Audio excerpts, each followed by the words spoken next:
What's up, fight fans? Welcome to my channel. This is Johnny, and in today's video we're going to be taking a closer look at the statistics that nobody talks about when mentioning this weekend's world title fight at 130 pounds in Houston, Texas between the world champion Shock Foster and the challenger Raymond Ford.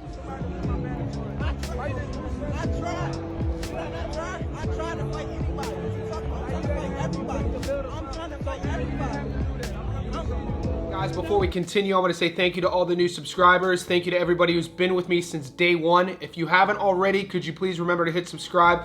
Could you also like this video? Down in the comment section pinned is a link to join our world famous Johnny Says Boxing VIP professional betting Discord. It's a couple bucks a month. You can either join here on YouTube to become a JSB insider or on Patreon, whichever one you choose, you get access to our professional betting Discord. Click that link below to find out more. All right, guys, one week ends and another one begins. It's why I always say boxing is the greatest sport in the world. We don't have a season. It happens all year round, and we have another massive week of boxing. There are cards all throughout the world. In this video, we're going to be talking about two of the best 130-pound fighters in the world in a world title fight. Yes, I'm talking about the main event in Texas between the WBC world champion Shock Foster taking on former world champion Raymond Ford. This fight will be contested at 130 pounds. When we're thinking about both fighters in 2025, we saw Raymond Ford fight twice. He won a couple decisions against the Gunna Man, Thomas Matisse, Cleveland, Ohio in the house, and Abraham Nova. And with Shock Foster, we saw him, in my opinion, put on the performance of his career thus far, beating Philadelphia's own cool boy Steph, Stephen Fulton. So in this video, what we're gonna do is break down both fighters' careers. We're gonna talk a little bit about how they go about their business. And like always, stay tuned to the end of the video. That's where I'll be going over the current Las Vegas odds, and I'll be giving you my prediction, telling you where to put your money. When I think about Savage Raymond Ford, I think about a guy who's a great athlete. I think about a guy who, time and time again, when I see him fight, he adds a little bit of levels to his game. A knock on Ford I had a few years ago was a guy that really wasn't sitting on his punches. He was a younger guy who relied on his speed to overwhelm fighters, but it seemed like in moments, he does like punching with his opponents, but in moments, he wouldn't sit on his punches, thus a low knockout to win ratio. It's not like he's knocking people out now, but what I've seen in his footwork is a little bit more patience and a little bit more trust in his speed and his timing to land big power punches. This is a guy who averages about 55 to 60 punches per round over his last few fights, so the volume's there. He loves fighting on his front foot, and he kind of likes bullying his opponents with that pressure. This guy has world-class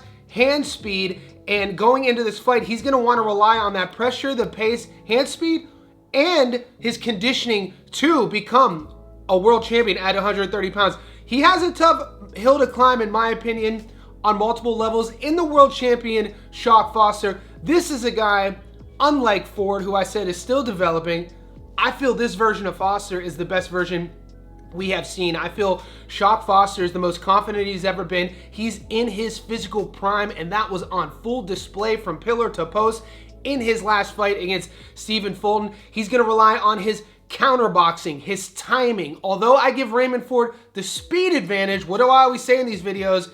In boxing, I take timing over speed more often than not, and this is what Shock Foster does really well. He can be a bully at times, and this latest version of him is also averaging about 55 to 60 punches per round. So it's going to be interesting to see if Shock Foster could use his timing to dictate the pace. Will Raymond Ford be able to bully Shock Foster? Foster's going to be the bigger guy. He's the naturally longer and taller guy. And I also give him the better sharpness and timing.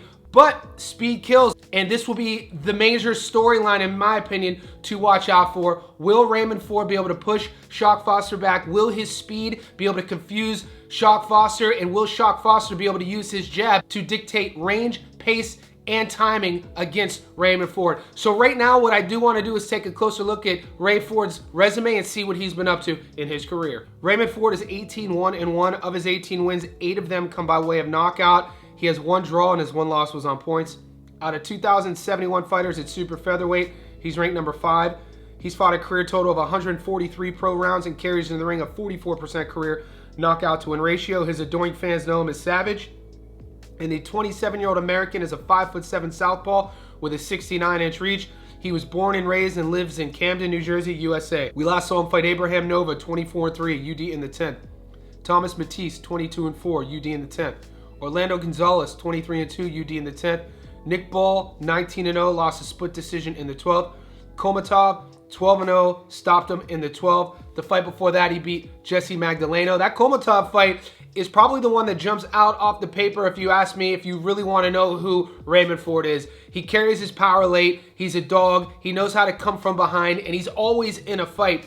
The very next fight, he fought for a world title against Nick Ball in a very close nip and tuck fight in which some people say Ford won, some people say Nick Ball won. We know the history books say that Raymond Ford lost that fight. He relies on his speed, he relies on his grit. He's a very determined fighter, and he has world-class hand speed. I like his combinations, I like his 1-2s. The one thing I want to see him add to his game, though, is a little trust in his speed and his timing with his punches. I want him to sit down on his punches. You don't have to have one punch knockout power to hurt a guy. You just have to sit down on your punches a little bit more and trust your feet and be a little less happy feet when punching with your opponent. We'll see if he's going to be able to deter Shock Foster from pushing him back. I feel Raymond Ford's weakness right now that he has to learn is use the ring a little bit better to his favor, be a little bit more patient with his footwork, and not be so uncomfortable when he's moving backwards. We have a lot to look forward to come fight night, and only time will tell to see if Ray Savage has added these certain levels to his game. Right now, let's take a look at the world champion, O'Shaquie Foster, and see what he's been up to in his career. O'Shaquie Foster's 24-3. Of his 24 wins, 12 of them come by way of knockout. Of his 3 losses, they're all on points. Out of 2,071 fighters in the world at 130 pounds, he's ranked number 2. He's fought a career total of 182 pro rounds and carries in the ring a 50% career knockout to win ratio. He is the WBC World Super Featherweight Champion. His adoring fans know him as Shock, and the 32-year-old American fighter is a 5'8.5" orthodox fighter with a 72-inch reach. He was born in Orange, Texas, but calls Houston, Texas, USA home. We last saw him fight Stephen Fulton, 23-1, UD in the 12th. Conceição the second time, 19-2, won a split decision in the 12th. Conceição the first time, 18-2, lost a split decision in the 12th. Abraham Nova won a split decision in the 12th. Eduardo Hernandez, 34-1, stopped him in the 12th. The fight before that, he fought Ray Vargas and then Yukubov. If you rewatch the Robson Conceição fight, the first one, I thought without a doubt Shock Foster won that fight. I was actually taken aback when they were reading the scorecards. You saw Shock Foster, and this is a very tough guy, a very competitive guy. You could see how much it means to him. He was crying, tearing in the ring. He couldn't believe it. And those are the sort of scorecards, in my opinion, that make the sport really frustrating. I'm glad boxing did him right to give him that rematch, and he ended up beating Conceição the second time. And a couple fights later, he fights for the world title, and he is the world champion. This version, this most recent version, the 32-year-old, he can punch from both sides of the plate. His timing is world-class. His decision-making is world-class. I like his catch and countering. And from an overall boxing skill set, an overall boxer, he is as well polished as he will ever be. This is a guy who executes a game plan. He goes in the ring never second-guessing himself. He has enough power to keep his opponents off of him, and I think his timing sets everything up. Will his jab be enough to deter the speed of Raymond Ford? That's what it's going to come down to. I don't like minimizing an entire fight storyline down to something as simple as that, but I think it's going to be Shock Foster's timing versus Raymond Ford's speed. We'll see who has the deeper bag, and we'll see who could push the other one back and who can win more rounds. You talk about the volume. When you look at statistically over the last few fights, both fighters, like I already said, average between 50 and 60 punches per round. We'll see if that holds up. Also, remember, I should note that this fight is in Shock Foster's backyard. Keep in mind of those A-side politics. You always got to bring it up when you're betting on boxing. Guys, before I go over the current Las Vegas odds, I want to remind everybody I do daily live streams. So this is why you should hit notifications on my YouTube channel so you never miss those live streams. In those lives, I take the JSP Insiders questions. We go over our long parlays, our props. We put together our underdogs of the week. We do all that kind of stuff. In these Stats Don't Lie videos, you're only going to get my money line prediction.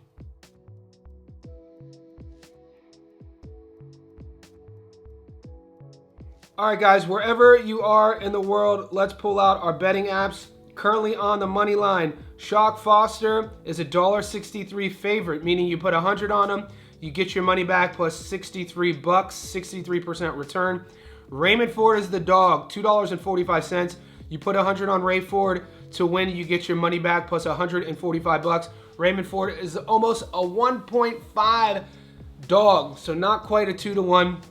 I think those odds are fair when you're looking at who the A side is, who the world champion is, who's the naturally bigger guy, and who, in my opinion, is the overall better boxer. I think all of that sides with Shock Foster. I think Raymond Ford is going to have to fight the fight of his career. I think he's going to have to do things that we haven't seen him do. I think there will be moments where he's going to have to fight off of his back foot and try to win exchanges. We really haven't seen him do that yet. You got to think that Foster's game plan is going to be to back him up with his jab and catch him coming in and dictate the pace with that long, lengthy jab and win rounds this way. Guys, last week we hit our double. When you're looking at joining our JSB Insiders, I give you all my props, all my picks of the week. I'm not only telling you who to take, as you see on the screen here, I'm in the trenches with you. So just like last week, if you're still watching at the end of the video, I say thank you. I'm going all in on Shock Foster on the money line, but as a gift to you guys, I also have a plus money double with Shock Foster on it. If you look at the screen, I have a full unit on this bet. So I'm taking Shock Foster on the money line, and on a separate ticket up here, I have him on points, plus another fighter to give us plus money. Guys, this is not an echo chamber. You don't have to agree with me. In the comment section below, leave your receipts. Do you like Shock? Do you like Savage? Also, stay tuned to the channel all week. We got a lot of fights to break down, and I'll catch you in the next one.